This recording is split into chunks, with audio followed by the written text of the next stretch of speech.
So, while I was away, a box arrived. Here is the box. Now, this is from a Dutch company called DTronics. Now, don't know how many people know about this company, but they tend to make controllers or programmers, specific programmers for pieces of kit. They used to make a legendary programmer for the Junos, known as the DT something or other, and they've made programmers for other pieces of kit down the years,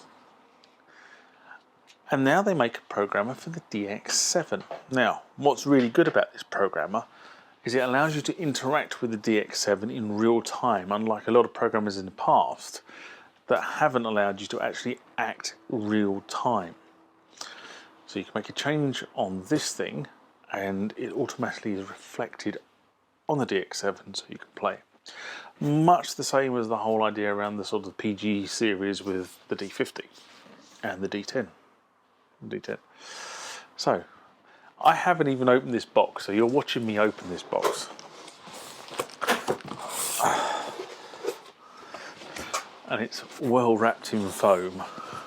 Actually, it's quite heavy, if I'm honest. Gold. What have we got?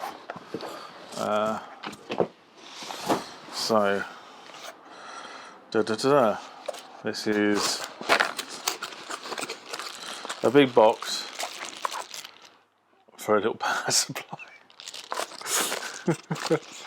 So that's the power supply for this thing. And then also in here is a Synth City pen. So you tend to buy DTronics equipment through a Dutch website called Synth City, hence the reason why it's synthcity.nl for Holland, of course. What else have we got in here? Ooh, I got 10% discount on my next order. Hey!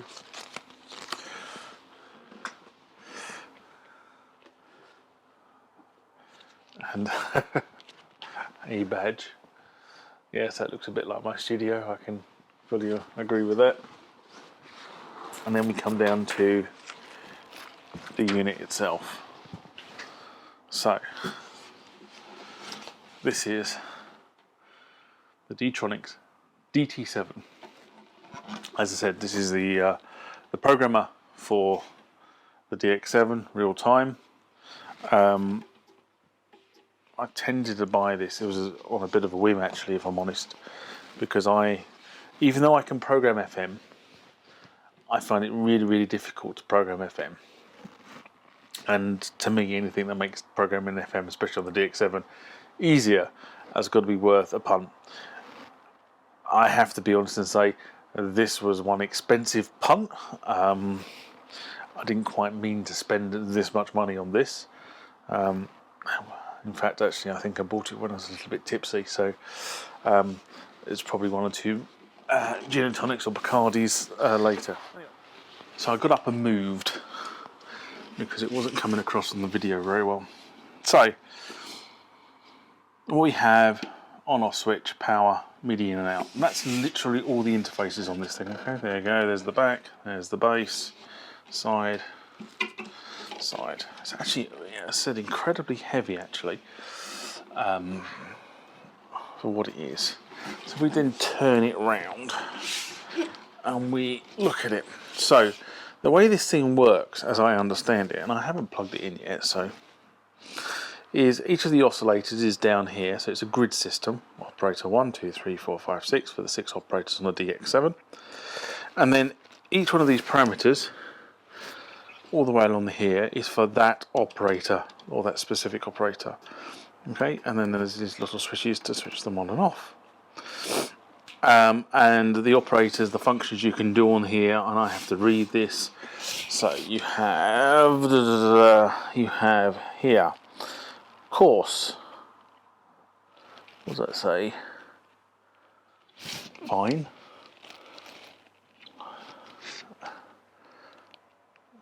Detune. This thing here is not illuminating this thing very well. And then we have the modulation, AMS, the amplitude.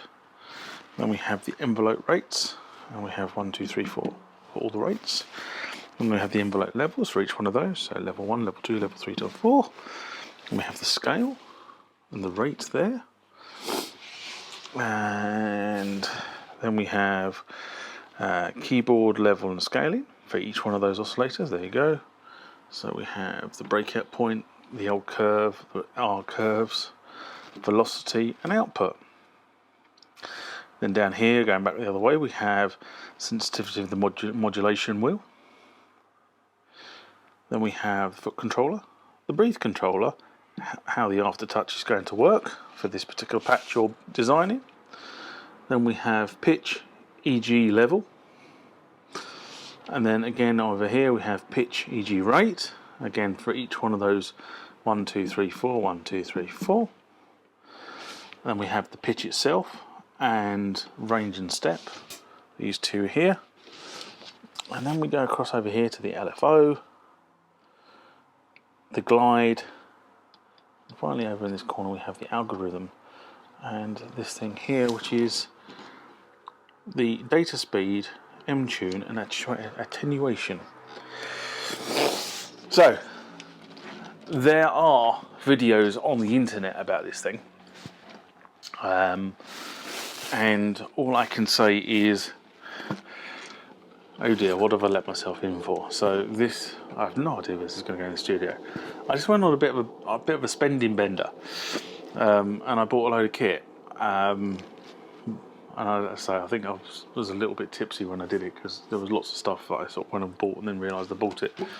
And now I've got to work out where it's going to go in the studio and how I'm going to use it. So there you go. That is the DTronics DT7. It is brand new. It's only just been manufactured. I think they were trying to work out whether there was a market for it or not, and when they hit a certain number of orders, then they decided to go and make it.